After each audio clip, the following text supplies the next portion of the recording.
Strange things exist in this world. A massive orc slams its bat against a knight's shield. Their appearance is bizarre, striking fear into those who can see them. As the orc is preoccupied fighting the knight named Ron, another warrior uses a bow and arrow against the monster. Two other warriors appear, and they now use magic against the creature. The humans call them monsters. The warrior praises them for their good work and checks if they have any injuries. The other two confirm that they have no injuries from the fight and are safe. The girl named Miki is thrilled when she discovers that she leveled up. The warrior then looks at Ron and thanks the vanguard for doing well again in subjugating a monster. However, they are horrified upon seeing the man grab the giant's finger and unsheath his blade. He then starts slowly removing the hair from the orc's limbs. Next, he drains the blood and simmers it slowly with spices to remove the stench, cuts the finished meat into bite-sized pieces, and stir-fries it with noodles. His party watches as he tosses the meal and cooks it to perfection.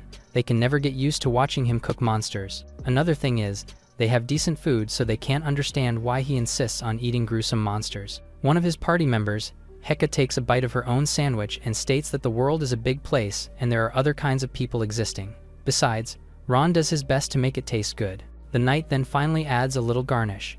With a little touch of love, he finishes cooking the orc cream pasta, but his teammates have looks of disgust on their faces. He opens his mouth and devours the pasta. One of them asks if it is really tasty, and he confirms, offering a bite to Mickey. He sighs after taking a bite again, really satisfied with his meal. They keep on judging him because they don't know how good the monsters taste. The orc cream pasta's delectable taste bursts inside his mouth, and he savors every juice of the orc's limb meat. The texture of the savory collagen is so soft that it melts away inside his mouth. Meanwhile, his three teammates still find it odd that he has such a blissful look on his face every time he eats orcs. They then talk about the hero who went missing a while back, and according to rumors, they have already found the corpse. The girl is shocked about the news, even more so when she hears that it happened in the southern Tierson forest. She finds it odd since she just passed near there on her way back the other day. The hero must have encountered a strong monster to be defeated, thinking that his caliber is no match. They then direct their attention to Ron and ask him why he started eating monsters in the first place. The knight stops eating and starts recalling the past. 3 months ago, in a small village in the south, the passengers were having a dilemma about the carriages suddenly stopping. They were not prepared since everything was departing normally just yesterday. The boss told them that there was a reported sighting of a red boar rampaging on the road. He then urged them to take a look at the carriage that pushed to travel yesterday. It was a wreck, and it was truly fortunate that they weren't killed. So, he wouldn't risk traveling the carriage on the road for now. The passengers all sighed helplessly that they couldn't travel because of the sudden appearance of the red boar. They expressed dismay that they couldn't see their loved ones because of the delay.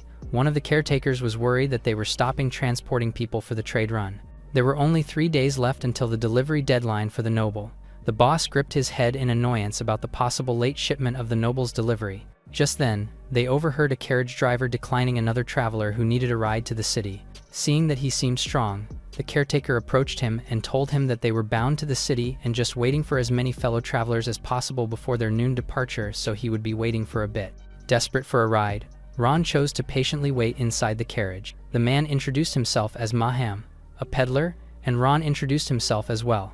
Maham went back to his boss and reported that something felt odd about the knight, thinking if he was a deserter. The boss didn't actually care as long as he looked like he could fight monsters. They didn't have enough time and resources to gather mercenaries, so someone like him would be perfect to trap and fight the red boar. Meanwhile, Ron fell asleep while waiting inside the carriage. In his dream, the hero died a gruesome death. A man saw the corpse and staggered back in shock. As he looked behind him, he saw giant insects ready to devour him. Fear started to consume him while he desperately clung to life. He told himself he was going to make it out alive and get back to Adorama. Just then, Ron felt someone waking him up from his deep slumber. It was Maham, who told him that the carriage was already on its route, and he was asking everyone where they were headed. One of the travelers told them that he was going to Helm, while the others were going to Adorama like Ron. When asked where he was specifically going, he answered that he was going to a nursery to see his family. It had been quite some time since he returned, so he was in a hurry to go back. A traveler commented that he looked strong and asked for his level. Since Ron seemed confused, he explained further that it was a number that let someone see and measure their own strength through what they called the window of the mind. The man then boasted that he was on level 23. He shared further what efforts he exerted to reach that level while Ron was checking his own system. However, before they could even check his level, the carriage suddenly came to a halt, and they began to be unsteady. They all announced that it was the red boar which lunged in their direction. The travelers tried to lure it away from the carriage but realized that it was too late since it was already in front of them. Ron kept his cool and didn't even flinch at the sight of the monster. He appraised the monster and learned that it was already in level 65. Since it might be the right opponent for a test, he unsheathed his sword and rushed in the boar's direction. The traveler earlier warned him that it would be dangerous and not to attack alone unless he had a death wish. However, Ron didn't listen and faced the monster head-on, slashing his sword against the red boar in a swift move. The monster was split in half, much to the surprise of everyone. Ron is surprised that he was able to defeat the red boar despite their level gap. He didn't think he could deal that much damage to such a massive monster. The traveler taps him on the back, commending him for slicing a red boar clean in half with one swing. He observes that Ron sounds so young based on his voice, but it turns out he shouldn't have underestimated him from the start. He then asks if the knight is an elf, a beast, or a human. As he is about to answer, his stomach growls from hunger. The man then invites him to have dinner. Later that night, while the travelers are busy preparing dinner, they talk about Ron and how he always hides his face. They analyze his gear and notice that it looks cheap, so they suspect that his old sword might actually be a legendary treasure. Curious, they try to ask him about his sword, but he is suddenly nowhere to be found. Just then, they are shocked when he returns, dragging the dead red boar on his back. Miki is in disbelief as she watches him drag the corpse to the dining area. They reprimand him for almost making them lose their appetite. Miki heartily takes a spoonful of her food, savoring every flavor. Ron takes a bite of his own food but finds it oddly awful. She explains that their food can already be considered decent for their situation. Realizing that he still wants to eat the dead monster, she tells him that it's awful and possibly poisonous, and that they just need to get the necessary materials and burn it as much as possible. She emphasizes that starving is better than eating such hideous monsters. She then encourages him to eat since they still have a long journey to Adorama. The other travelers get her attention, saying that the corpse won't catch fire. She approaches them and inspects the body. Ron wonders why they're asking help from an archer like her to burn the corpse. Just then, she places her hand over the body and lights it on fire. The travelers are impressed by her magic and wish they could learn it so things would be easier for them. Ron then asks if she is someone from the magic tower, and she shakes her head, saying that one doesn't necessarily have to become a mage to perform simple magic. However, to Ron, learning basic magic takes at least 3 years, so he assumes she must already be gifted. She clarifies that basic magic is standard for adventurers, and he sounds like he came from an old era. She says he seems so out of touch that it's almost as if he lived in a secluded area for a long time. She then points to the city lights, which shock Ron since the city now uses magic stones instead of lamps. She questions why he hasn't seen one before, but concludes it's because he came from the countryside. She further explains that even children's toys now run on magic, so it's nothing special. Ron realizes that time really has changed because when he was little, they didn't have things like that. Later, he overhears the travelers talking about meat and how they would love to feast on it and pair it with cold beer. The next morning in eastern Adorama, the travelers thank Ron for defeating the red boar, which allowed them to arrive earlier than planned. They say they wouldn't have known what to do if they were delayed, so they thank him profusely. Ron thanks them as well, but he is low on energy after not eating for days. He tried to eat some food to survive his hunger, but threw up everything he forced into his mouth, ending up drinking only water. The people traveling with him initially thought he was just a picky eater but now suspect that he has some kind of illness. This also explains why he never took off his helmet, and they just hope they won't contract the same illness. The caretaker of the carriage gives him something to show gratitude. He tries to decline, but the man insists, so he accepts a bag of potatoes. However, he drops it on the ground and throws it away since he can't stomach normal food. He then focuses his energy on navigating his old hometown. A lot has changed, making it feel almost unfamiliar. Suddenly, he sees a familiar bakery, still bustling with many people. It brings him comfort, since the next block should be his home, the Ria's nursery. However, to his confusion, instead of a nursery, there is now a toy store he has never seen before. The shopkeeper asks if he's looking for something. Ron explains that the location should be the Ria's nursery and asks where they relocated, but the man says he has never heard of such a place and that he is already the second owner of the shop. Ron insists that it was the original location of the nursery. Just then, an old man calls his attention and tells him that he didn't see it himself, but he heard about that place long ago. He heard it was burned down many years ago during a dragon attack. A man is slowly descending into the deep abyss, drowning. He had an unremarkable life where everything seemed dull and colorless, with no real dreams or precious memories. And as he continued to sink deeper into the sea, the only precious memory that stayed with him was the warmth of a dinner table surrounded by the family who had gone before him. When he woke up, he saw an unfamiliar ceiling and surroundings. He then laid his eyes on two boys who were thrilled to see that he was finally awake. One of them called out and yelled that the baby was already awake. He was confused since his last memory was the accident, and now there were kids around him. Just then, another voice appeared, gently reminding the kids not to yell around the baby. He then felt that he was being picked up and came face to face with a nun who had a kind smile. She welcomed him to the St. Rias nursery, saying that from now on, he was part of their family. That was his first memory of the new world, and it carried the warmth of the family he never thought he could feel again. Years later, he had grown into a man who helped run the nursery. Coming from a hard day's work, he dropped the gold coins he had just earned. Coughing and obviously frail, the nun expressed worry about him always working. He replied that he just wanted the children to eat something tasty. However, the nun wanted him to rest for a bit because it seemed like he was really pushing himself too hard lately. He assured her that he was fine and promised her that his job this time was easy. He was tasked to clear out a goblin horde to the south. Seeing him so determined, the nun let him leave but made him promise that he would go home before it got too late because she would bake him his favorite berry pie. He smiled at her and promised that he would come home and join dinner. Later, Ron is looking at a grave. A nun explains that most of the buildings were reconstructed after the dragon's attack, but unfortunately, there were no survivors from the nursery, and the temple has taken over its role now. She seems puzzled by his presence since no one has visited the grave for so long, and asks how he is related to the dead. However, Ron fails to answer her and collapses to the ground in grief. He reaches the grave and remembers the promise he made to the nun. If only he had been there, would it have made a difference? If he had fulfilled his promise of going home early, would he have been able to save them? The rain suddenly pours, mirroring the storm in his heart. He is now forever changed, and he would never know the answer to his what-ifs.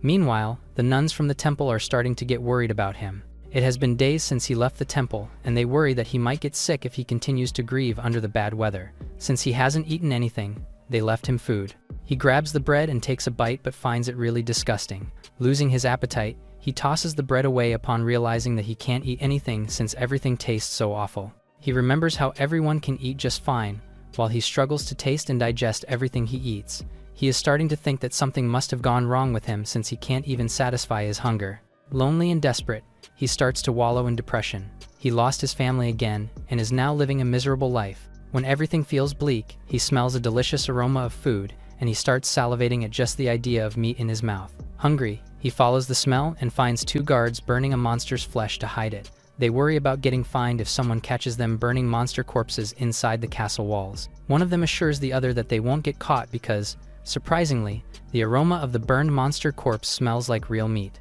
They would be in real trouble, though, if someone found the meat and ate it thinking it was real. One of the guards states that the monster meat isn't poisonous at all, so they would be fine, and it will be a real hassle to dump the monster flesh outside the castle, so they must burn it now. Meanwhile, Ron finds the monster meat looking so delicious. To satisfy his hunger, he sneaks a piece of the meat. One of the guards wonders why the monster meat seems to have reduced, not knowing that Ron stole it. Back at the grave, Ron takes a bite of the monster meat and immediately finds it truly delicious.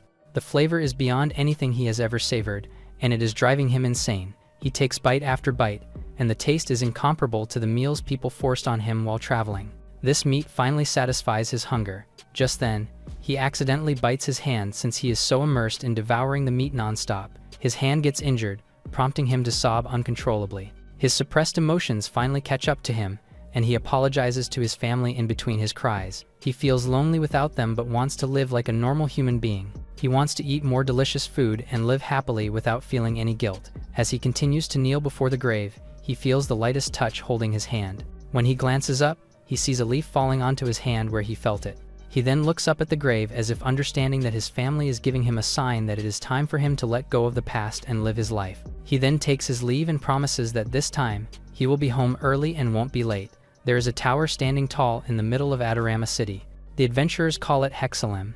The guild helps all adventurers reach their dreams, and it is a universally recognized institution. Housing many talented adventurers, they can handle all requests from dungeon exploration to subjugation, and they can systematically manage and operate registered adventurers. However, since it is now a well-known establishment, not everyone can just register anymore.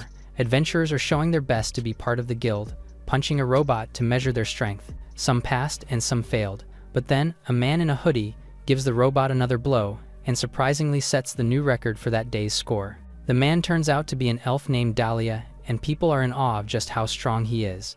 Because of this, another adventurer approaches and congratulates him. The man even offers to team up with him, claiming that he used to be pretty famous back in the day, and that they could easily make it to A rank if they team up together. Dahlia bursts out, telling the man not to touch him so casually. At the same time, Ron passes by and apologizes, thinking that he was the one who offended him. The proctor asks why he didn't take the test. He is frustrated with him and reprimands him for taking the test so lightly. Ron apologizes, saying he didn't take it lightly and asks to take the test. Seeing a fellow adventurer having a hard time, the elf lightly taps him on the back, advising that if he is tense, he won't be able to perform his best. Ron thanks him for his kind words, and the elf smiles, saying that compatriots have to help each other out. The elf then approaches the receptionist, Daisy. She praises him for getting first place in the guild test and gives him his certification for being an official Hexalum adventurer. He gets the certificate and can't believe that he only gets a D rank after placing first in the exam. She explains that by regulation, ranks above D require completed request records and assures him that with his skills, he will rank up in no time. With this, he decides to get started right away and requests a quest that he can take immediately. Daisy finds that there are 2 D rank requests perfect for him. The first one is the regular subjugation request in Gargoyle Manor, and the other is the Gremlin Eyeball procurement, which also spawns in Gargoyle Manor. He decides to take both quests. However, Daisy realizes too late that both quests only accept parties. Seeing his confusion, she explains that Gargoyle Manor is a dungeon that hasn't been cleared by adventurers in a long time, and so the monster population inside drastically increased. This could pose a potential dungeon rampage, and D ranks must form parties before entering. He looks around and finds it impossible to form parties with adventurers who look like losers. He is about to request again to go alone for the quest, but out of nowhere, the side of the guild where they are suddenly explodes, and when the dust settles, they see the training robot broken and trashed. Dahlia wonders what happened, thinking that it must be impossible to lift since it weighs as much as a bull. Ron is as surprised as they are by the display of his immense strength. He didn't expect that he would be able to exert such force in just a single blow. He apologizes to the receptionist, who forgives him since it was an honest mistake on his part, and luckily no one got hurt. As long as he pays for the damages, there will be no problem. They will have to rebuild the broken wall and furniture and fix the golem. Additionally, he will also have to take responsibility for the business interruption of the guild. With this, he has to pay 2 gold and 30 silver coins to clear out the trouble he accumulated because of his strength test. However, he has nothing right now but crumbs of despair, and so he has to work for the amount he has to pay. Obviously annoyed, Daisy tries her hardest to smile and tells him that he can pay whenever he is ready, but he has to pay it as soon as possible, or else the guild will have to sue him. There are quests he can take on, but this will require him to join a party. Hearing this, Dahlia takes the opportunity and offers to team up with him since he is looking for someone to form a party with to do the requests. He emphasizes that in times like these, they have to help each other since they are compatriots after all. Ron doubts his intention, thinking he might have ulterior motives. He then uses his appraisal skill on him and discovers that he is level 36 and an archer who is also a spirit user. Knowing his capabilities, he quietly questions why the elf wants to team up with him. He doesn't understand why the elf is so friendly with him. Daisy is thrilled that the two will go on a quest together since their classes are very compatible. They are an ideal combination since Ron is a warrior and Dahlia is an archer. Meanwhile, Ron is still doubtful about their partnership and wants to avoid parties if possible. Since they haven't introduced themselves properly, Dahlia extends his hand and introduces himself, wishing that their first quest will be successful. Ron reaches for his hand and decides that this might be beneficial for now. Since they both agree to the terms and accept their partnership, it is officially established that Elf Dahlia and Human Ron will do the quests together. However, to his surprise, Dahlia takes a step back and has a disgusted look on his face upon hearing that he is human. While on their quest in the Gargoyle dungeon, Dahlia can't hide his contempt for his partner. He didn't expect him to be human, and yet he can't break their partnership since it was already sealed. He finds the human species vulgar and inferior to them. Meanwhile, Ron contemplates the history of the elves. They live longer than humans and look more mysterious and alluring. However, there was a time when they were enslaved by humans, and no wonder some of them still feel rage knowing their past. Fortunately, the guild receptionist didn't act like she was disgusted by humans, but clearly, Dahlia is different.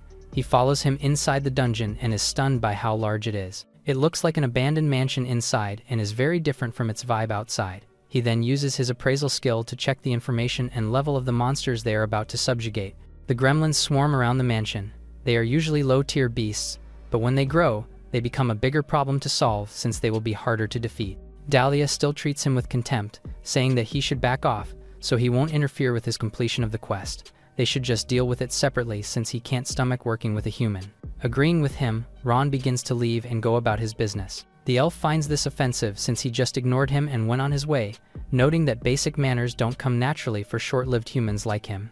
Ron mentions that he is over 100 years old, and this confuses the elf. However, he chooses not to clarify his situation and agrees with Dahlia's initial suggestion not to get in each other's way. He then proceeds to where the gremlins swarm. Surprised by his action, the elf calls him reckless for jumping into the quest with no preparation at all. He states that their opponents are only at level 18 and that with their level, they don't need much preparation. Dahlia is shocked that Ron could actually see stats and wonders if the man peeked at his too. He then realizes that if his partner can easily see stats, then that means he could possibly be stronger than him. This idea drives him insane and makes him angrier at the man, accusing him of looking into his details without his permission. He continues to berate Ron, calling him rude and disgusting for stealing his information and playing with his privacy. However, he doesn't notice that a gremlin has already stalked them. As it is about to attack, Ron swiftly unsheathes his sword and slashes the monster in half in front of a very shocked Dahlia. He tells him that he should keep his tone down when inside a dungeon so they won't get noticed easily. He also confesses that he checked the elf's stats earlier when they greeted each other at the guild. With no other choice, he suggests that if they want to do things separately as soon as possible, they must finish the work early so they can go on with their separate ways, and tells him that he must not hold him back. Frustrated by his arrogance, the elf agrees, saying that he must not hold him back as well. They then agree to separately exterminate the gargoyle and the gremlins. Later, Ron successfully slays 50 gremlins and is satisfied with the eyeballs he collected. However, on the other side of the mansion waits the gargoyle, which is the higher form of the gremlin, and its entire body is like hardened stone. Dahlia takes on 2 gargoyles at the same time. He is obviously having a hard time, but Ron refuses to help him, thinking that the elf can handle himself. For the time being, he decides to grab something to eat. He contemplates how he will cook the remains of the gremlin. Since it kind of looks like a frog, he decides to cook it like a frog. Surprisingly, the gremlin's meat doesn't have enough edible parts, so he makes a small batch and turns it into skewers. To make the most of it, he decides to grill the meat and the innards. Ultimately, he creates gremlin skewers. After admiring his work, he takes a bite of the skewer and finds it really delicious. If he has to compare it, the meat tastes more like duck than chicken. It is a bit spicy and has a gamey but rich flavor. He thinks it would be even better if he puts sauce over it. Suddenly, his system detects that he has been poisoned as he falls to the ground, paralyzed. He can't move his body, and he continues to twitch on the ground. He realizes that the bitter aftertaste was the poison. Slowly dying, he thinks of a way to get an antidote, but since gremlins don't use poison to attack, he realizes that they must neutralize their own poison using their own body. With this analogy, he grabs the gremlin's liver and uses it as his antidote. He then takes a bite, hoping it will work. Luckily, he then successfully neutralizes the poison. He sighs and is thankful that he survived the ordeal. He realized that people don't eat monsters because they are poisonous, and that he needs to study antidotes more to combat this kind of problem from making monsters his meal. Just then, Dahlia finds him and is incredulous to see that he is eating monsters. He has long since known that humans are barbaric, but he never imagined that humans could do this level of primitive thing. Ron replies that he shouldn't judge those who eat meat just because elves are vegetarians. Dahlia barks at him, saying that it wasn't just a difference in their culture but a whole issue of him being a gruesome and disgusting being. He just wants to go back to the world tree and refresh his mind. He then asks if he has finished his quest to get the gremlin's eyeball, pushing him to go ahead so they can go their separate ways. However, Ron tells him that they accepted the request on the condition that they formed a 2-man party. If they split and something happens, the guild will be responsible for the mishap, and that will also include Daisy. He then suggests that he help with the hunt of the gargoyles so they can end the quest as soon as possible. Dahlia refuses help, but it is too late as Ron raises his cooking pan and taps his sword onto it, creating a loud noise that draws the surrounding monsters to their location. He declares that he used to be a shielder, and this confuses the elf. He can use the most widely recognized skill, the taunt. As a shielder, he can draw nearby monsters and protect the party. Seeing a swarm of monsters coming their way, the elf immediately runs to safety while Ron stands in their way, looking determined. The taunt skill is normally used to defend teammates, but it also works well for luring flying monsters. But he notices that the skill is more potent now than before. As the monsters gather his way, he activates his swordsmanship skill and uses martial arts to increase his agility in close-quarter combat. From a distance, Dahlia watches as the monsters swarm around his partner. He plans to keep his distance for now and support with his arrows. But to his surprise, in just one slash, Ron is able to defeat the swarm of monsters. He is in disbelief since he had a hard time hunting 5 gargoyles by himself. Outside, he runs after Ron and asks if he is really okay with canceling the party request. The knight agrees and reminds him that he was the one who wanted the request to be over quickly, and reiterates that he only helped because he wanted their quest to be done quickly. Just then, Dahlia's super hearing suddenly activates and he hears voices from a distance. He runs to a nearby cliff and sees a carriage carrying elven slaves. He witnesses one of the elves being punished for moving slowly. The elf begs not to be hit again, his body already full of injuries. Full of rage, Dahlia barks at him, saying that he despises humans and that they trafficked his race to make them slaves. He tells him to draw his weapon so they can make them suffer. However, Ron refuses to be part of his revenge. He reasons that the elf slave might not be illegal at all. He could be paying off debt or could be a criminal. The elf replies that he clearly heard them talking about selling off the animals at the black market. Ron urges him to report it to the guards instead and starts to walk away, not wanting to waste his time on something that isn't a request. Disappointed, Dahlia resolves to do the rescuing by himself. He thought the guy was different, but he is like everyone else. While walking away, he smells something that his nose finds familiar. Meanwhile, a mother and daughter are inside a carriage hugging each other as they brace for more punishment. Unable to resist helping his kin, the elf pushes himself to do it since he has trained his whole life to help his kin and end their slavery and suffering. He draws his arrow ready to strike the carriage, but to his surprise, a massive explosion shakes everyone, including the traders below. A sword was thrown at the carriage to distract everyone. Dahlia is in disbelief and asks Ron why he helped when he decided not to earlier. The knight tells him that he doesn't meddle with adults' problems, but it is a different story if children are involved since they are innocent. The thugs stared at the carriage, confused as to where the sword suddenly came from. When they look up, they see the 2 men who were attacking from above.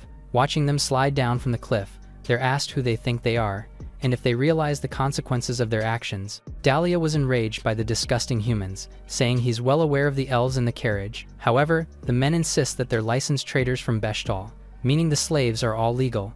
The elf's eyes open in shock upon hearing the name of the Marquis's house. It's doubtful at first, but the house crest was indeed on the cart they just attacked. One then scoffs at the elf, saying those holed up in forests are idiots who cause trouble. The insult strikes a nerve as intended, but before he could do anything, Ron notices something odd. The crest being displayed wasn't the Beshtal crest, at least not the authentic one. Describing what it's supposed to look like, the slavers urgently tried to silence the warrior. While the wolf's eyes look normal, the Beshtal ancestor only had one eye, which is a feature reflected in the family insignia. In other words, the crest they have, which has both eyes, is a drawn fake. Caught committing a crime red-handed, the men share hesitant but knowing looks among each other. According to the law, the punishment for impersonating nobility is death. Pushed to a corner, the slavers' mercenaries are told to kill the adventurers. In the old days, it was considered etiquette for mercenaries to avoid fighting each other. As things have seemingly changed since then, Ron pulls his hand back and releases his power to drive it into the enemy's gut. He nearly dies from one hit and is sent flying far away. Everyone is shocked as the big and burly guy crashes into the ground, forced unconscious with just a single strike. Just then, something sharp flew past one of the slavers, cutting through his cheek. He cursed them as he fell to the ground, trembling in fear. With a notched arrow aimed at his head, he's asked if he still wants to fight. Night falls soon enough, and words of gratitude are said inside a cozy tavern.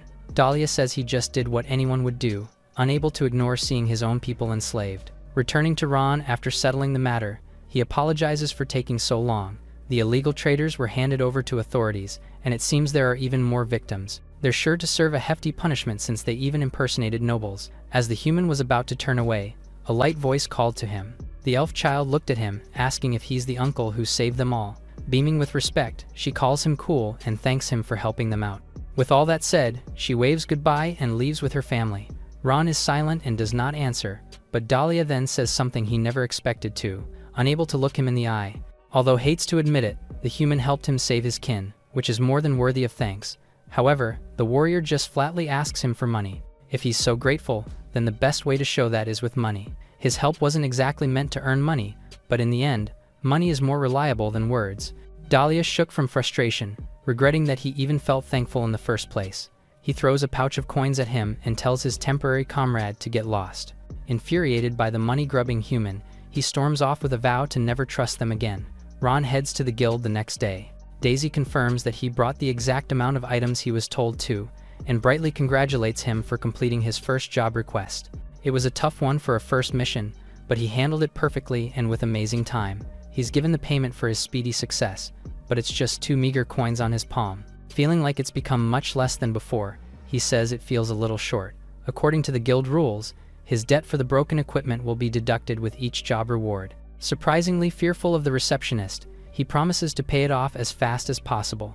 In other words, he just has to go out and grab another request to earn more money. Spending some time in the guild's bulletin board, he looks at the job postings. The end goal is his finances, but Ron wants to try eating something different this time.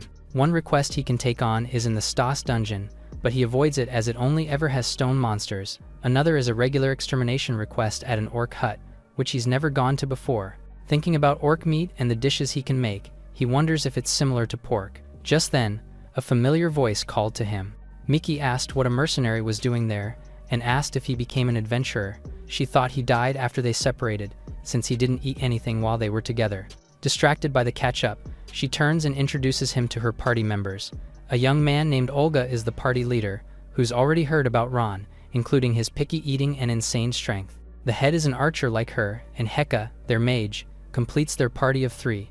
2 archers and a mage don't spell a perfect composition, so they're asked about their frontliner.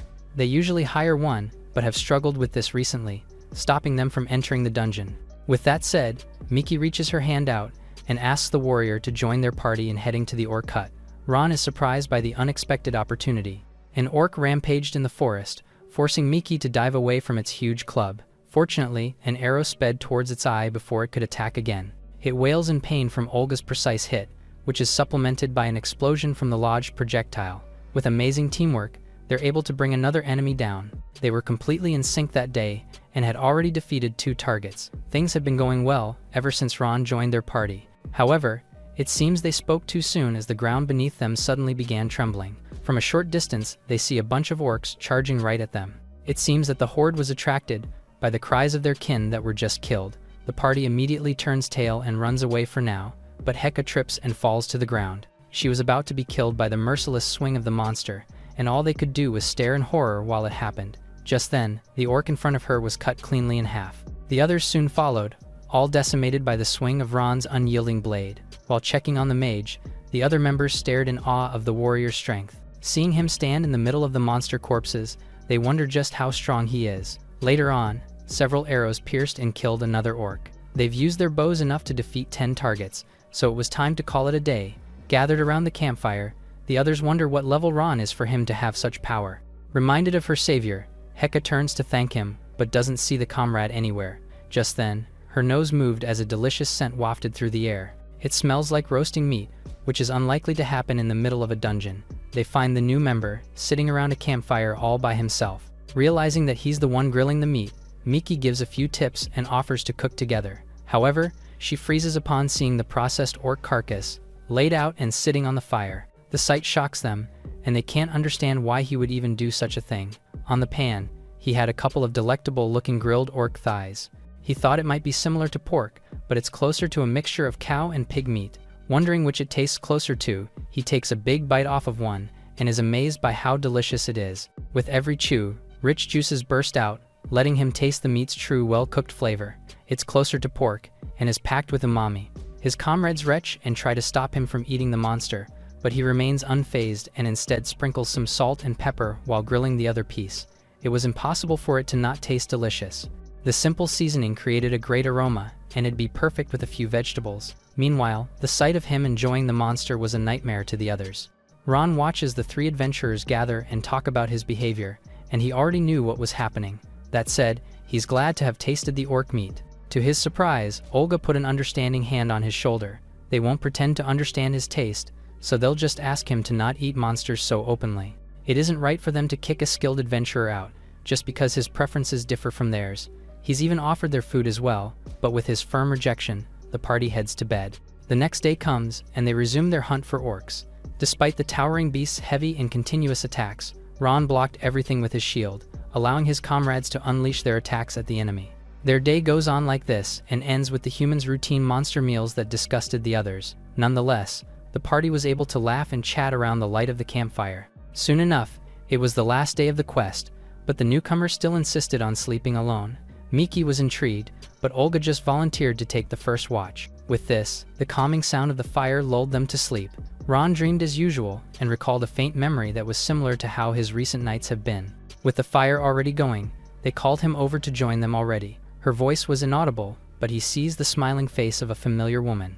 Just then, he's forced to wake up by the sound of his name being screamed. Opening his eyes, he sees his current party members standing over him with disdainful eyes. He wonders why everyone was awake when it wasn't even his turn to stand watch. They aim their weapons at him and tell him not to move. The incantation was already complete, and one move will have his head flying away. While he was sleeping, they used an appraisal stone on him out of curiosity over his strength. However, they were shocked to see a horrifying detail on his status. Under all his titles was one calling him the Kinslayer. He had been caught.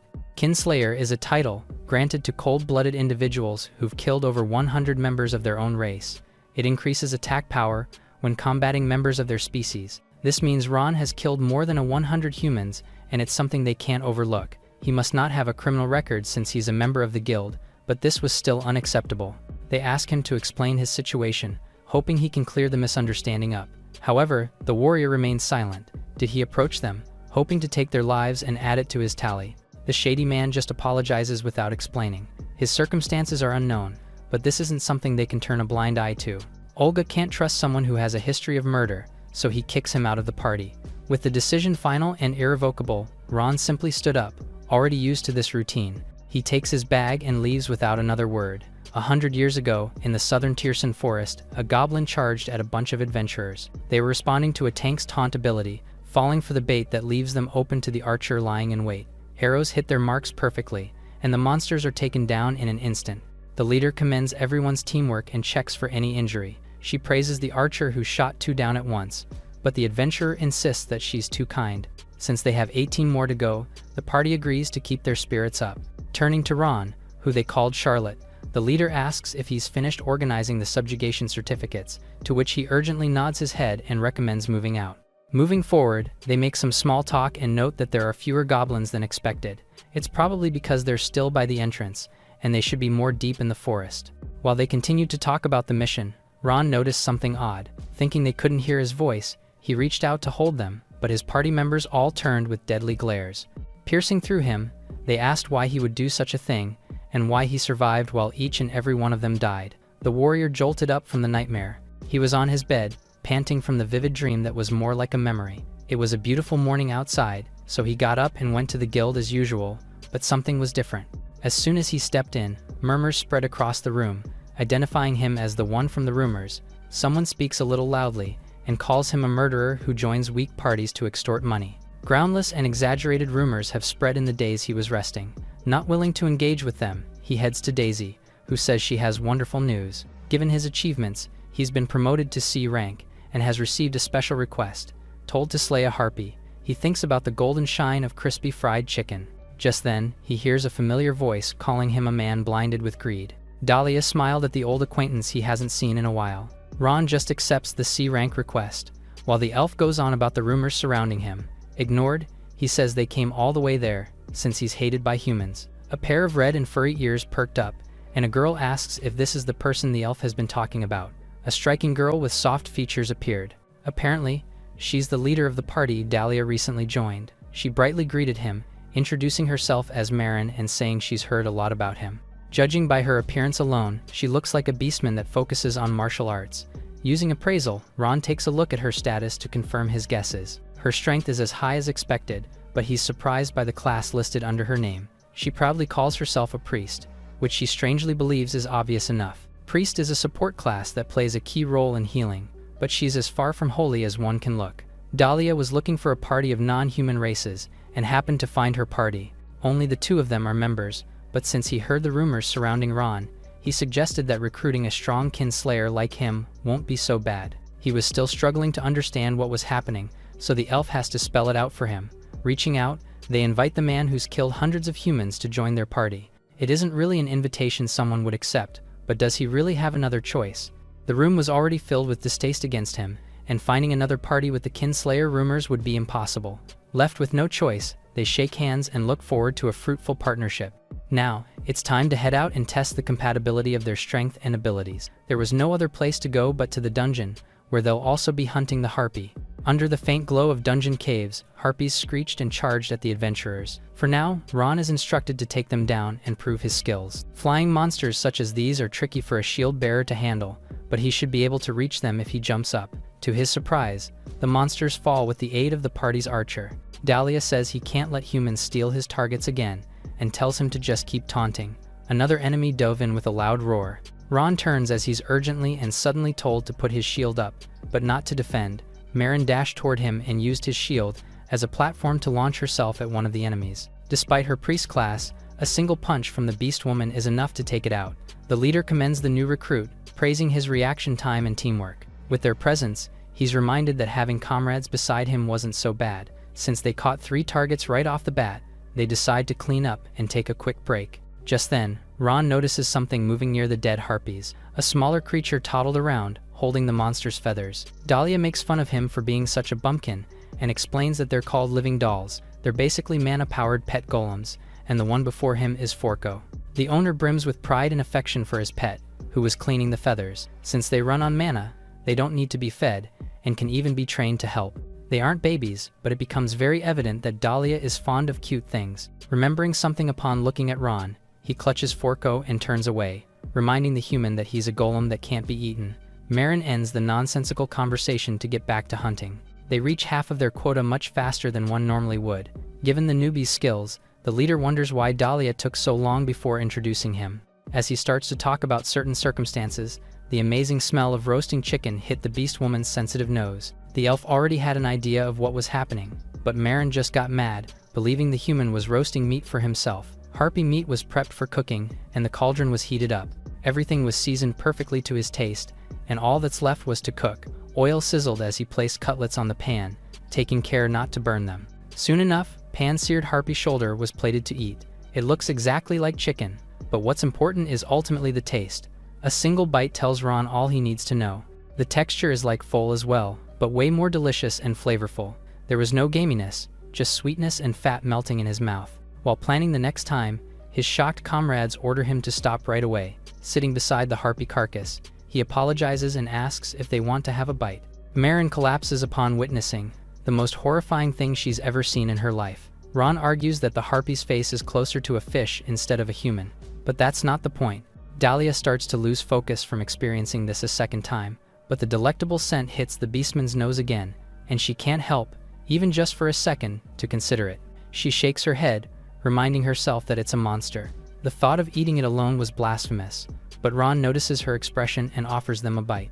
While Dahlia was against it completely, Marin just stared, nearly drooling as the human vouched for its flavor. The temptation makes her scream in agony, and she questions why monster meat smelled so good. Remembering the braised harpy meat, Ron opens the pot that was left for a bit longer than he intended to. The end result is a tender harpy leg. He doesn't mind the girl's questions, sharing that he's always wanted to try unseasoned feet. With this, he takes a bite out of the huge appendage. Since he braised it slowly, the meat is soft and sweet as pudding, and it even stays together due to the collagen.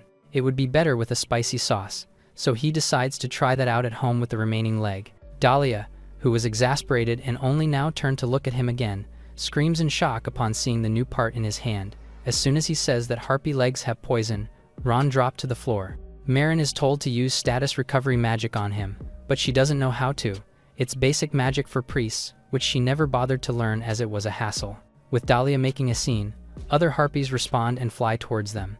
Instead of using support magic, the priest proudly uses a new fire spell she learned. A raging torrent of magma is shot out of her palm, missing the enemy but torching Forco. The owner of the golem shook in horror, not even having the golem for a week. Although the team was in chaos, the flames fortunately drove the enemy away. Dahlia grabs his leader's collar in a rage, but she just apologizes in embarrassment.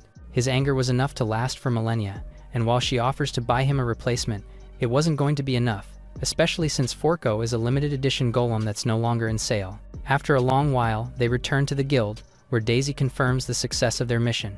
She tells them to personally dispose of the meat that came from the harpy corpses. They sigh in exhaustion, as the entire day was nothing but mentally tiring. Ron was about to leave when they saw him take the bag of harpy legs. He's bringing it back to eat, since it'd be a waste not to after butchering the meat. Since the way he's carrying it was bothersome, He's told to at least put it in his storage. Only now does he remember that he has something like that. He opens the skill he completely forgot about and sees a few items and several open spaces. The reason people have been looking at him funny is because he carried huge luggage all the time. Wondering how long he's forgotten something so basic, he curses his mental state. His thoughts are interrupted by Marin's voice. The last part of their mission was rough, but their skills and teamwork were top-notch. If he's up to it, then he can officially join their party and breeze through missions. Ron's acceptance would formally place him in the misanthropic party. Since they both have great skills, having them as allies was definitely better than being alone. He accepts the invitation, which makes Marin smile in delight and surprise. Running off alone to formally register their party, she leaves the two men alone. A lot happened between them already, but since they're comrades from that moment onward, Dahlia tells Ron that he'll be counting on him for the rest of his short lifespan. The words remind him of his old party leader, who said the same thing. Although the memory is bittersweet, he returns the gesture after a moment of silence. Marin returns after some time, waving the registration documents of their party. Holding it to their face, she shares how she proudly named them the Messed Up Party, a strikingly bad name. Complaints pour in, mainly from the elf, but the leader immediately abuses her power. She says she heard Ron mention it earlier in the Harpy Nest. He called the situation messed up, and she just really liked the word despite not knowing what it means exactly.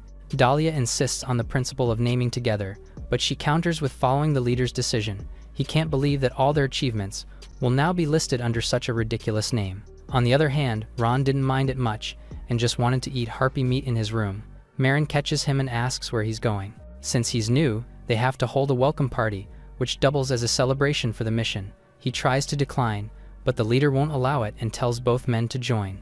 They arrive at a nearby tavern by nightfall, and are told to drink as much as they want. Dahlia was still in denial over their name, and was scolded for holding a grudge like a typical elf. Meanwhile, Ron was looking at the delicious-looking food that was sure to taste subpar. That said, the visuals alone made him salivate and consider just one bite. He does just that, but feels sick from the awful and hot newspaper-like taste. Moving on from their argument, Marin says she has something to ask of their new member. They have to talk about their goal, which is to become an A-rank party as soon as possible. The reason for this will remain private, as they each have their own circumstances. Adventurers all start at D rank, and can rise higher through various promotion examinations. However, the highest rank an adventurer can reach through these exams is limited to B. To reach A rank, one must be recognized for their achievements and be qualified to take a mysterious examination. It is a feat that only the elites recognized by the guild can attain. As for Marin, her younger brothers are slaves, so she needs a huge amount of money to free them. Her old master agreed to free her for 3 years, to allow her to earn enough to buy their freedom. Their family was enslaved after the revolution, so this is the only way to save them. Ron has no idea what revolution she's talking about, which shocks the two. By human standards, it's something that happened fairly recently, and is common history. Humans have been kidnapping and trafficking other races for centuries. They captured elves for their beauty, forced dwarves to work for their technical skills, and enslaved beastmen who they viewed as lowly animals. Their families were among those. Humans locked their brethren without escape, and exploited them for their own desires. In prisons they couldn't escape from, they wasted away in both mind and body. Those who tried to escape and were caught all met terrible ends. This continued for ages, and so the races that lived separately eventually united to stand against tyranny. It was the beginning of the revolution, which the humans labeled as the race war. Several demands were presented to humans, one of which was the abolition of slavery. If they didn't accept the terms, then an all-out war would have been launched against them. Humanity took a hardline stance at first, but unlike the non-humans, they had too much to lose. They signed a treaty in the end, making the trafficking of other races illegal, with provisions to prevent them from interfering with their lives. After that, their hidden brethren began showing, and now it's natural to see them walking in plain sight. It's because of that treaty that the elf and beastmen can work as adventurers. Ron had no idea that such a piece of history existed. He then asks about Dahlia's side of the story. He wants to become the elder of the forest where he used to live. His family has taken on the role for generations, and that was set to continue. However, that role is forced onto the eldest child, and while his older sister hates the idea, everyone is forcing the responsibility onto her hands. He's more confident than anyone that he can protect his family. After hearing his plea, his brethren agreed to hand him the seat if he proves himself before he turns 150. Just becoming an A ranker won't be enough, but it'll be a necessary step for the end goal. From slavery to becoming an elder, they both have desperate reasons. Since each of them carry their own desires, it'd be great if Ron has a similar objective. He's asked if he has anything of the sort. He thinks about it for a while and remembers the sister's grave site. Seeing his reaction, they say it's okay if he doesn't want to talk about it. Perhaps it was for this very purpose. Filled with newfound resolve, the human states that there's a dragon he wants to kill. The two are surprised by the unexpected mention of an all-powerful creature. Ron says he's hunting the one who attacked and burned his home years ago. Once he meets that dragon, there's something he must do at all costs. The table is silent for a while, and he already knows that they think he's joking. Instead of mocking him, Dahlia says he looked like he had no greed, but actually holds the biggest ambition out of all of them. Regardless of the specifics, his goal is to rank up to receive the rights for dragon subjugation. Since they all share the same objective, the party clinks their mugs and agrees to do their best. The new day comes, and Ron decides to take it easy and cook up a hearty meal for himself. Even so, he only bought a few ingredients but was already out of cash after paying for the inn.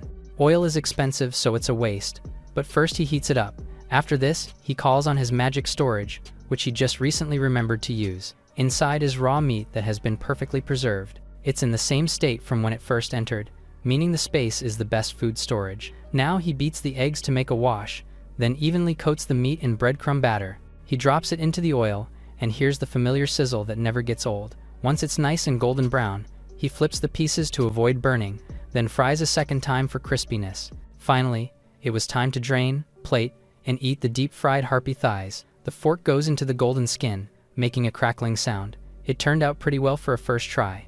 Lifting his helmet just a tiny bit, he takes a bite and gets a taste of the ultimate combination of crispy texture and juicy meat that bursts with flavor in each bite.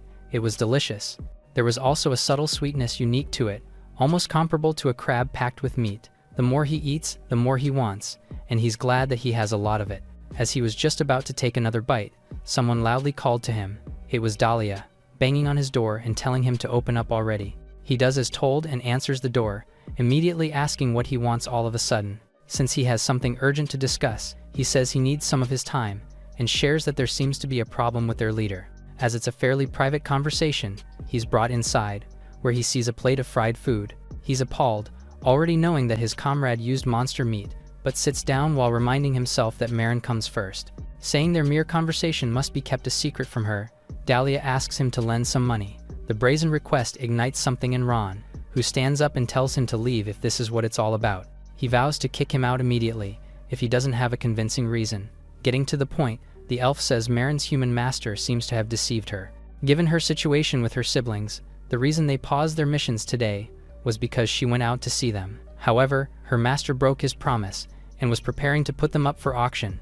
He must have planned this from the start and was just pretending to toy with her. When she begged him to stop, he told her to come up with the ransom in just 5 days. Unfortunately, he's asking for 10 gold coins per person, meaning 20 inches total. Converting this world's currency to his old standards, 1 brawn is about 10 yen, 100 is 1 silver, and 100 silver is 1 gold. The average adventurer's cost of living is 2 gold per month, and 20 gold means about 2 million yen. Dahlia didn't want to recklessly spread the story, but the prideful girl begged him to save her siblings. He can't turn a blind eye to the slavery of his brethren, so he came to ask for money. Ron flatly refuses, as he's only known them a few days despite being in a party. He doesn't have that much anyway, but regardless, he doesn't trust them enough to do that. Scratching his head, Dahlia says Marin's siblings are small children, who've barely started walking. Ron releases a deadly aura, offended by the elf who dared to blackmail him using his personal values. For now, he asks what will be in it for him, if he does agree to lend a hand one way or another. The room is still. It seems there was no other option left. Dahlia then tells the human to lend him his ear for a second, in which he asks if he possesses the wind attribute among his elemental aptitudes. In this world, as long as one possesses the intelligence stat, they can use magic from all lineages. Elemental aptitude indicates the elements one is suited for, costing less mana while giving more power. This is mainly determined at birth, and most people are born with just one type. Occasionally, there are geniuses born with 2 or more, and eventually etch their names in history. If he helps the 2 with this matter, Dahlia promises to grant him the spirit's blessing, which provides aptitude for the wind element. It's not that it isn't enough, but Ron knows that granting an attribute isn't something anyone can do. Annoyed, the elf swears on the name of his forest, proving his resolve. With that said, the human accepts the terms and stands up to get going. Walking together, Dahlia asks how Ron planned to get the 20 gold, an amount he knows is huge. The human says he'll just have to poach and sell high-level monsters on the black market. He's reminded that the guild strictly forbids entering dungeons above one's rank without permission, but this is the only way to make that much money in such a short amount of time. The guild assigns ranks to quests, just like they do to adventurers, and has rules regarding them. Those caught entering dungeons above their level will be fined and suspended from taking on any work. Putting legality aside, the distance of high-level dungeons is too great and will take time. Just traveling there would take 3 to 4 days. Dahlia is asked how he planned to gather money if Ron wasn't convinced. Asking his family for help would take too long, so he was going to use the little he's saved. Unfortunately, the human has nothing of the sorts, so maybe he has something valuable he can sell. The most valuable thing he has right now are the pair of earrings inside his storage. For now, the two agree to scrape together what they can. As the sun set, a shady and hooded figure entered a building. The storekeeper sees him and questions what he wants. Told that he wants to sell something, the man asks to see it. A familiar set of earrings are placed on the table. Normally, such articles should just be sold at a jewelry store. Taking a closer look, the keeper's eyes opened in absolute shock, realizing that he was holding Pledis fragments, which should now be non-existent. Asked where he got them, Ron says an old friend entrusted him with them. At a lavish-looking manner, a familiar set of hands trembled on the floor. Watching Marin kneel before him, Clyde says she must finally understand her reality. She must have enjoyed her little outing, from his whim of giving her 3 years to earn money. The beastman wants nothing more than to rip him and his lackeys to shreds. Just then, she hears Dahlia's voice, calling to her from outside. She turns to see him, but is surprised that Ron is by his side. Asked why he's there, the elf says he helped bring the money in. They can talk about it later, but they have to go ahead and buy her siblings freedom now. Identifying themselves as her party members, they state that they've brought the ransom Clyde demanded. Marin hates that she's receiving help from a human, and worries about it being used against her later. The slaver doubts that they could bring that much money in, and gets ready to identify counterfeits. However, he's shocked to find real gold coins inside the sack they brought. One look was enough, so she told him to hurry and free her siblings already. He then plays with the terms, arguing that she had to bring the money herself. It was ridiculous, and Dahlia knew that. Furious, he recounts the covenant that deems their transaction valid, and dares him to trick an elf. Clyde hates it, but has no choice but to call for the goods and identity documents. If her friend hadn't been there, then Marin would have been at the evil man's mercy. The attendants arrive, and with them are 2 beast children. They ran into their sister's tight embrace, finally freed from slavery. Ron watched the emotional reunion between the siblings, and like Dahlia said, the man enslaved children just because they're from a different race. They were way too skinny, and the thought of them starving made him shake with fury. Taking the slaves' original identity documents, Clyde tears them apart, supposedly disposing of the papers in front of them all. Dissatisfied with it, Marin uses her elemental ability to burn the documents herself, officially freeing her siblings once and for all. The slaver scoffs at this, and reminds her that she's still his slave despite the others being freed. Just then, Ron summoned his storage again, not done with the deal just yet. He takes another pouch out and says he's buying Marin's status as well. The entire room is shocked by his actions. She insists that she can handle herself, and that saving her family was enough, but he just ignores her and asks for the price. Clyde laughs at the rather flashy attempt. He flatly declines the deal, as he's already put her up for today's auction. Since their leader is already listed, Clyde suggests participating and buying her themselves. Marin demanded an explanation, never having heard that she was even up for auction. Knowing this was done on a whim to spite them, Dahlia was enraged. The slaver just laughs at them, saying he has every right to do whatever he wants to with her. While the elf was about to lose control, Ron wasn't one to fall for his childish trickery. It's probably a lie Clyde cooked up, and likely had no intention of selling her anyway. Rolling with it, the human accepts the demand and agrees to buy her later. He tells Marin to trust him and his plan, but she just wonders why he'd go so far. Remaining silent, he remembers the sister, who told him that every child needs an adult to guide and protect them. That, of course, applied to him as well. She rubbed his head endearingly, taking that role on for him. Every child deserves a protector, and is their reason for living. Right now, he's the only one who can keep the beast children safe. Freeing them isn't the end of the game, and he wasn't willing to leave them without their sister. Convinced, Marin says she'll give it a shot and trust him, but vows to never forgive him if he talks big and loses in the end. While Dahlia doesn't like it either, he knows that all they can do now is follow Manor's lead. With this, the 2 men leave for now, promising to meet again soon enough. Clyde laughed at his slave's reliable pals and questions if she believes that they can actually save her. He has no plans of just auctioning and selling her off. The little girl can struggle all she wants, but there was no way he was letting her escape, and he says she'll just come crawling back to him eventually. Turning away, he tells his lackey to call the merchant support team and get ready. The auction house lights up at night time, and they were selling all kinds of people, including human criminals. Bidding was fairly high, and the two party members sat there, waiting for their leader. While they talked about how much a beastman costs, a shady man took a seat behind them, listening. It was finally time to move on to a different race. They perk up as Marin is presented to the crowd. Her skills and experiences are highlighted, but her eyes were full of nothing but anger. Clyde definitely pulled some dirty trick, and she had to tell her members somehow. While her introduction continued, her master watched from above with a big grin on his face. He's sure that the C-rankers already blew their cash by paying for her siblings. It was simply ridiculous for them to think that they could buy his treasure. There was no way he's going to let them have their way.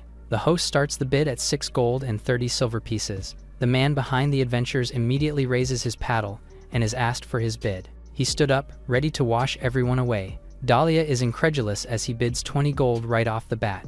It was an amount that was enough to make Marin's heart drop, and she's certain that they can't possibly have more than that. The elf was losing it, expecting something just a bit over the average 9 gold. Just then, another number rose and asked what the bid limit was. While humans are capped at 30, other races are at a higher value of 50 gold. In that case, Ron bluntly bids 50 gold to secure his leader's sale. Dahlia can't believe it, not expecting him to have so much money on hand. He's fully prepared for this, not having trusted her master in the first place. Even the host doubted his ears and asked him to repeat the bid. Based on their shabby appearance alone, he believed that they can't possibly pay that, and the entire room agreed. Trying to catch him, he says the auction house has an immediate payment policy. With that said, Ron turned to his side, leaving his seat and heading toward the stage despite the host's disapproval. He stood over Marin, shining with a light as he brought salvation into her life. Just then, gold coins rained down from above as he opened his magic storage. After a while, he asks if he's shown them enough. Clyde wanted to protest, not understanding how a mere C-rank adventurer could have so much. Not having a choice but to accept, the host seals the deal, and the sweet words of freedom struck the chains binding Marin's heart. Back in their inn, her siblings ran to her with huge smiles on their faces. She hugs both of them tightly, saying it's all over, and that everyone was finally free. Asked why he kept his wealth a secret, Ron says they simply never asked how much he had. Looking at the family's reunion, they're just glad that things worked out in the end. Calling to the human, Marin bashfully but sincerely thanks him, and says she has no idea how to repay him. They can't continue their conversation, as a delicious scent reaches the children's noses. Told that they smell delicious meat, Ron leads them into the kitchen for a bite. Meanwhile, the big sister wonders how to repay him, and is told not to worry about it too much. Her savior probably helped because he sees them as comrades, and will just want to keep things that way. Reassured, Marin moves on and says she smelled something greasy and delicious. Dahlia realizes something upon hearing her words, and falls into immediate panic. He enters the dining room to stop Ron, who was about to serve the children fried harpy meat. Dahlia rushes to the kitchen and angrily stops Ron from feeding Marin's siblings monster meat, prompting him to ask the elf what is the matter. The young beasts take a bite of the fried harpy, finding it the most delicious thing they ever tasted. Dahlia expresses his disgust, but Marin tells him that his siblings can eat fried chicken as beasts can have guts of steel. He adds that they are growing kids, so they can eat whatever they want unless it's iron or monster, until Marin realizes something and asks what kind of meat they are eating, which Ron immediately replies that it is a harpy meat. The young beasts enjoy the meat happily, while Marin can't believe what Ron is feeding her siblings. She instantly grabs the meat and tells her siblings to stop eating it, but the kids beg her and express how delicious the food is. Marin suddenly looks at the food, thinking of pretending to pass out after eating it to scare her siblings. She notes that she'd rather die than eat a gross monster, but she doesn't have any choice. While shaking, she tries not to taste it and just drops like she is poisoned. Suddenly, her eyes widen in shock, prompting Dahlia to ask her what is wrong. The elf thinks that she just got poisoned like Ron did when he ate gargoyles. To her surprise, Marin can't believe how delicious the monster meat is while her siblings think she is hogging the food. Marin notes that she has never had meat this tender, juicy, and savory. Suddenly, Ron asks her if she likes the taste, which startles her. Marin pretends she did not like the monster meat as she takes her siblings away while feeling embarrassed. Suddenly, Ron calls Dahlia, reminding him about the gold coin he owes him and requests that he hands over 90% of his earnings to him, which stuns him. His frustration displays and asks if he wants him to die, but Ron responds with a cold heart. He proceeds and asks for the reward that Dahlia promised. Shortly, the two come out to the woods in the middle of the night. Dahlia explains that they have to be discreet as the spirits don't like the kind of atmosphere as he prepares to grant Ron an attribute blessing. Dahlia notices that Ron is aware that it is not a common feat and asks him to take off his gloves as bare skin is needed for the blessing to take hold. Ron follows his instructions, while Dahlia reveals that elves conceived within the forest are born with a spirit's blessing. The blessing's attribute determines their innate aptitude, and that bonded spirit stays with them for life like a guardian. By asking that spirit, one can grant a spirit's blessing to another. However, elves can only do it once, and they usually exchange blessings with a partner, or give it to a child or lifelong savior. Ron did not realize it was such a huge deal and questions if he is sure to use it on him. Dahlia declares him as his savior, fulfilling his wish to save his kin from human oppression twice. He proceeds with the ritual and calls upon a spirit named Sylph. Ron is astonished by the gust of wind surrounding him, wondering if he is feeling the spirit's power already. Dahlia reveals that humans didn't just kidnap elves for their beauty. Instead, they used freedom from pain as bait to steal this blessing. Most of his kin endured hell to protect their dignity, but after the treaty freed the slaves, the elf mortality rate spiked, revealing that the cause was always harming themselves. Ron is rendered speechless. Dahlia explains that elves have annoyingly sharp memories, leaving those who returned after the treaty haunted by their own trauma when they made their way back to the World Tree. Dahlia shares that he despises the humans who caused and ignored their suffering, enough that he'd kill them all if he could. Dahlia exhales magically, blowing a spiritual gust towards Ron. He finally acquires the wind attribute affinity on top of fire, stunning Ron.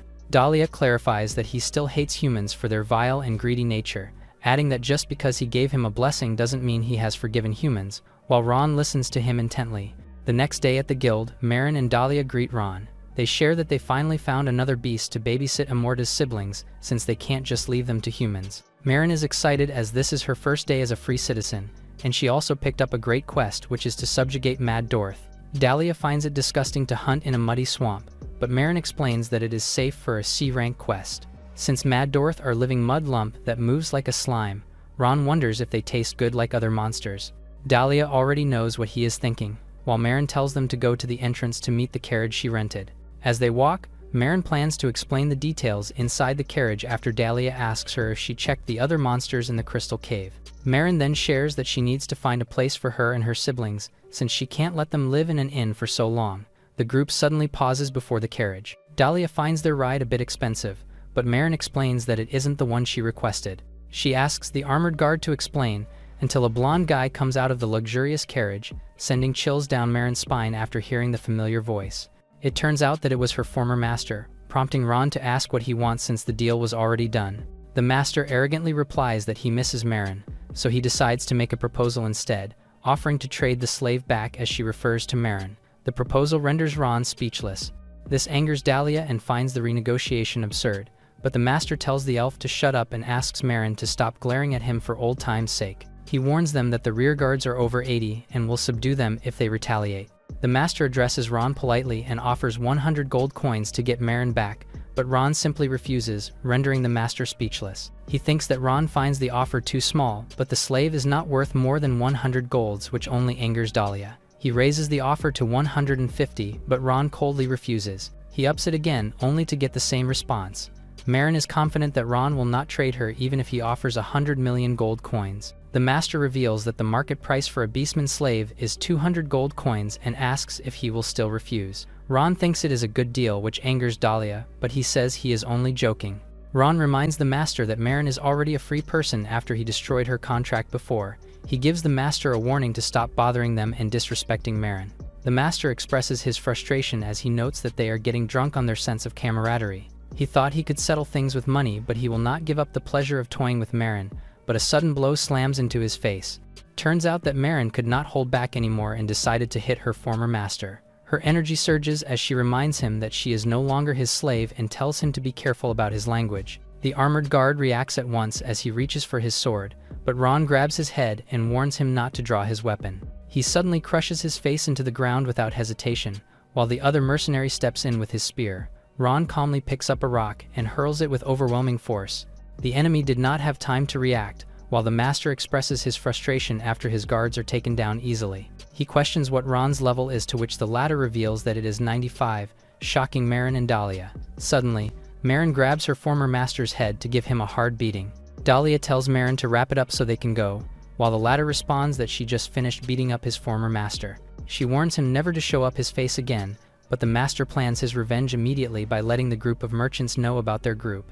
Ron approaches the master and tells him that rumors about him killing people have made it hard for him to find a party. He notes that it is a bigger hassle to find a new party than to crush one merchant group, scaring the master. Ron warns him not to lay a hand on his party, then he lifts his foot and crushes his carriage with one simple kick. The master is rendered speechless as Ron walks away after telling him to know his place. Meanwhile, inside the crystal cave, Dahlia points out that the monsters are weak to fire and asks to light one. Marin has an idea, but Dahlia tries to stop her immediately. Marin blasts the cave with her flames, but Dahlia scolds her to at least practice her magic if she is going to use it next time. Afterwards, Ron prepares a muddy-like soup made out of the monster.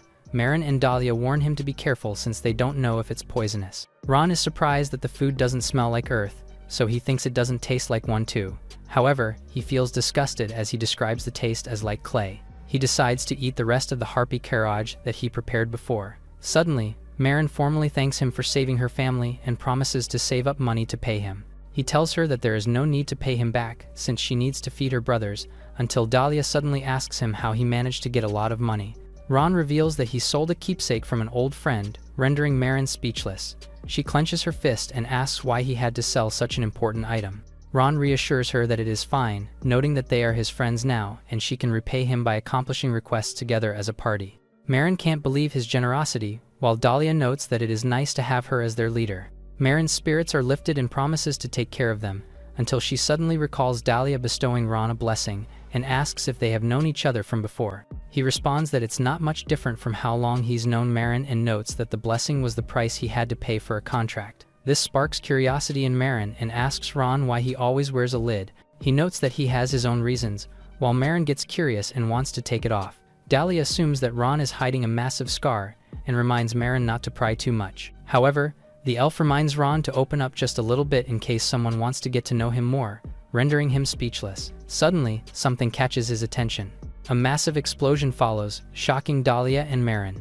A crystal tail suddenly appears, but an arrow pierces its eye, while Marin delivers the finishing blow without hesitation. She asks if Ron is okay, but shock fills Dahlia's face after he checks him out. It turns out that there are crystals shards in Ron's eyes after the explosion.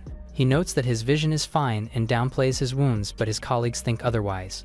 Marin worriedly asks him to take off his helmet so they can treat his wounds, and if his eyes are hurt, they need to return to the temple at once. Suddenly, a memory hits him, showing his former colleagues fleeing in terror after seeing what they thought was a monster. Ron screams and orders Dahlia and Marin not to touch him, stunning the two girls as he doesn't really want them to see his face.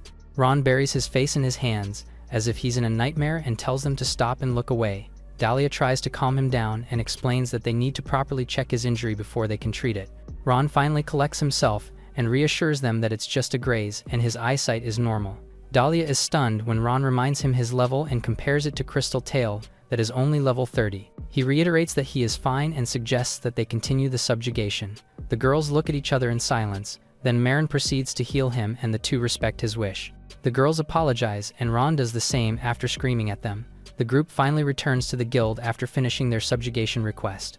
The receptionist notices awkwardness among them and asks if something happened while Marin tries to act normal. Suddenly, she checks on Ron again and asks if he is really not going to the temple. Dahlia suggests that they rest while keeping an eye on Ron's condition. Suddenly, an adventurer rushes through the entrance and calls for an emergency until someone approaches and asks what is wrong. She reports that a new open-type dungeon has been confirmed on the border of Adorama, revealing that it is called the Dryad's Flower Garden. This catches Ron's attention, while Marin suggests that they return to the inn first, since the guild will take care of it. However, Ron insists that they join the subjugation, shocking Dahlia and Marin. He confirms and shares that there's something he's been thinking about. Meanwhile, in the dense forest of Adorama, Anchorman, the first hero, assembles the parties summoned by the guild for a briefing. Adventurers talk about how the first person to find the dungeon got beaten up badly by the boss. Meanwhile, Ron notes that the Dryads are pant-type monsters, thinking if they can make a good salad or pickles. Dahlia and Marin ask Ron to be discreet about his eating habits around other parties, or their reputation will be done for. Ron excitedly tells Dahlia that he can finally make a dish for him since elves are vegetarian, but he refuses his offer instantly. The adventurers learn that there are a total of 2 bosses confirmed in the dungeon, making it tough for them with their current number. However, Anchorman, the first hero, tells them not to worry since he is with them. The subjugation will be a safe operation.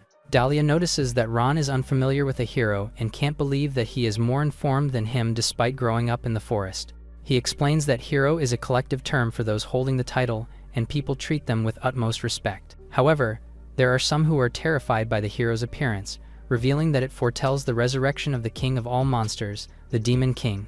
When the time comes, the heroes who stand against the Demon King will be useful.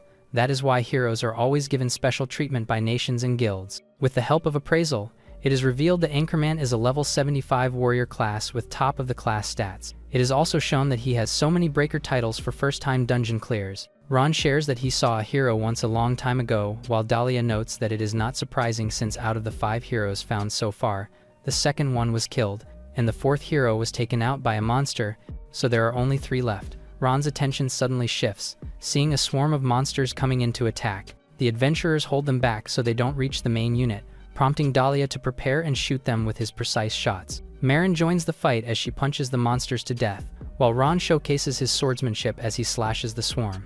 The adventurers are astonished by Ron's party and thought that they were unreliable at first after hearing the name of their party. Marin overhears the adventurers, proud that their name is spreading, but Dahlia tells her that it is not a compliment.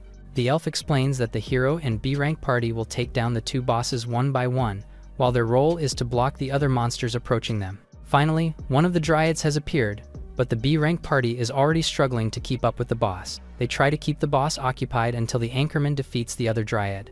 Anchorman charges forward and dodges the dryad's attack effortlessly, wondering if he should finish the monster off instantly.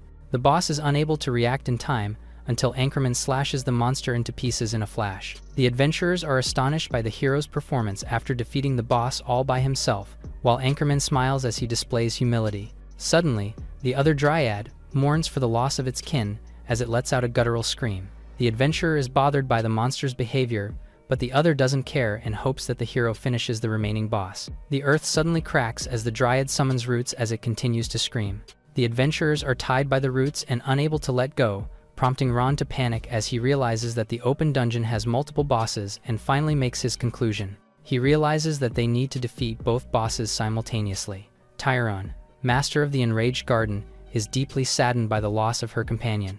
Dahlia asks Ron what is up with the monster, but he warns her not to get too close to the high-level boss. Anchorman orders everyone to retreat as the monster is level 70 and it is out of their league. He tries to buy them some time as the others get back. However, the adventurers are caught by the vines and ask for help. Silently, Anchorman complains that low levels are such a pain. It is revealed that Anchorman already met up with the Thieves Guild before to gather some intel, which included the strategy to kill the bosses at once. He lied and only fed them with a partial info while he blamed them for trusting him blindly. He finally prepares to make a move and delivers the finishing blow like a true hero. Suddenly, he is affected by the monster's curse, which disables him to use skills or weapon arts for 10 minutes. The monster's sinister aura looms in the atmosphere, while Anchorman panics for not hearing about the curse skill from his intel. The monster drags him with its vine and slams him on the ground. His frustration displays as he plans to cut the vine to set himself free. However, the monster doesn't give him a chance as it slams him again violently. Anchorman almost loses his consciousness, while the adventurers continue to retreat after seeing the hero is down and calls the strategy a failure. Ron notes that the casualties will be massive if the situation keeps up. The monster chases after the adventurers, while Ron wonders how long he should hold back as he uses his sword art, thinking that a moderate level should be enough. In a flash, Ron dashes between the monster and the adventurers and delivers a powerful slash which cuts the monster in half. The adventurer is stunned after he defeats a level 70 boss with ease. Ron is not expecting an area-wide effect, not meaning to make the attack very dramatic. A system suddenly appears before him, revealing that he just acquired a title called Conqueror of the Dryad's Garden. Dahlia and Marin suddenly rush to check on Ron, their proud look displayed for their colleague. The other adventurers approach Ron and thank him for saving them, while their praises continue. Suddenly, one of them realizes that Ron is the one from the rumors who eats monsters and wonders if he is not dangerous. Dahlia and Marin don't like the tone of their voices, prompting them to call out their rude behaviors after Ron just saved their lives. The girls order them to get lost before things go bad. Meanwhile, in the other corner, the adventurers help Anchorman to get up, but the hero is pissed off at Ron for snatching his title as the Dungeon Conqueror. He looks at Ron and promises not to forget this embarrassment. Back at the inn, Ron starts to get the work done on the table, noting that the insides are finally out. He describes that they are raw but smooth and glossy. He notes that they were lucky to run into an ant on the way back, curious to know what the chestnuts harvested from it would taste like. First, he peels the hard outer shell, then removes the thin inner skin by hand. He parboils them next in hot water until half cooked. He suggests taking them out early so they don't get mushy. While they boil, he mixes water and sugar in another pot. Ron boils it down in high heat to make syrup until he is satisfied with how it looks. He then simmers and coats them evenly, spooning the syrup over. Once the food looks good, it's time to close the lid. The sauce sinks into the chestnuts as they cool, so he lets them chill thoroughly, waiting for them to cool slowly in the pot. He repeats the process 3 times before finally reaching the last step. The food is finally complete, while he admires the glossy sugar coating and its perfect bite-sized shape, then wonders how a monster's fruit will taste. As he takes the first bite, he can't believe what he tastes. The syrup layers sealed in the chestnut sweetness, creating a deep, rich flavor. The chestnut absorbed the syrup and simmered until soft and chewy. He describes it as an emotional taste like high-end food, and he can't just eat something this good alone. Ron comes to Dahlia, who wonders about the noise he heard and realizes that Ron is eating monsters again. The latter explains that it is a nut, so even vegetarians can eat it, but Dahlia explains that it's not the case and asks about Marin instead. It turns out that she doesn't like sweets and her siblings are already sleeping, so he can't give them any. Ron asks if Dahlia doesn't really want to eat it, but he recoils with disgust. The elf finally gives in since Ron is begging for it. After taking his first bite, Dahlia's eyes widened in shock. He can't believe that it's a monster's fruit since it's so sweet and soft, while the aromatic syrup matches the chewy texture perfectly. Ron asks if it's good, but Dahlia is too embarrassed to admit it. Dahlia finally shares that it is packed with the rich taste of autumn and asks what is the dish called, which Ron names after himself. Dahlia can't believe that he would name a snack after himself, but Ron explains that it's the other way around. Then he points out that the elf likes sweets. He explains that his master taught him to suppress his appetite but doesn't deny that he has a sweet tooth. Ron describes his master as strict, but Dahlia explains that she is just a serious person. Dahlia reveals that she is still the captain of the guard in his hometown forest, revealing that her name is Rose. Suddenly, Ron grabs Dahlia's hand, until he starts describing her to have pink hair, a spear user and water attribute, while Dahlia is shocked that he knows all of this. Ron immediately asks Dahlia to head to his hometown tomorrow, implying that he knows his master. The next day, Rose is shocked to see Ron. She recognizes his build and voice but questions why he doesn't look like an old man after 100 years. Ron reminds her that he was about 15 when they first met, revealing that Wizard Best Friend was the Magic Tower's youngest exec, who loved Madeleines but he couldn't stomach the one she baked. He also reminds her that she had a mountain of fan letters from mercenaries. Rose stops him as he makes his point that he is legit, until she pauses for a moment. She silently points out his innocent tone, which contrasts his quiet vibe, but she still can't believe how it is possible. Ron reveals that he has his reasons, while Rose asks him to show his hand. She finds it strange that he hasn't changed a bit while she lived through the years. She asks if Carlo is still alive and young like him, but Ron replies that he's dead already. She pauses for a second while Ron continues that he is the only survivor. Rose understands his situation since it has been 100 years, and no way humans would still be alive. She assumes that they were all dead, but Ron softly utters Rose's name. He reminds her about the rare item he got when they formed their party for the last time. The item came from the Spider Queen, Regina Aranea, which is the Arachnophobia skill book. Rose remembers the item as she was the only appraiser that identified it for him. Ron clenches his fist and reveals that the item was the reason why he is still alive, and the reason he left his friends to die. In a flashback, a horde of monsters attacked Ron, but he managed to counter them. Carlos, his teammate, questioned what those monsters were when they only came for goblins. Their leader told them to calm down and ordered Ron to hold the front line. He successfully blocked the monsters with his massive shield, while the archer prepared to strike. Rain of arrows showered down the monsters, while the leader signaled Carlos. He confirmed that he was ready.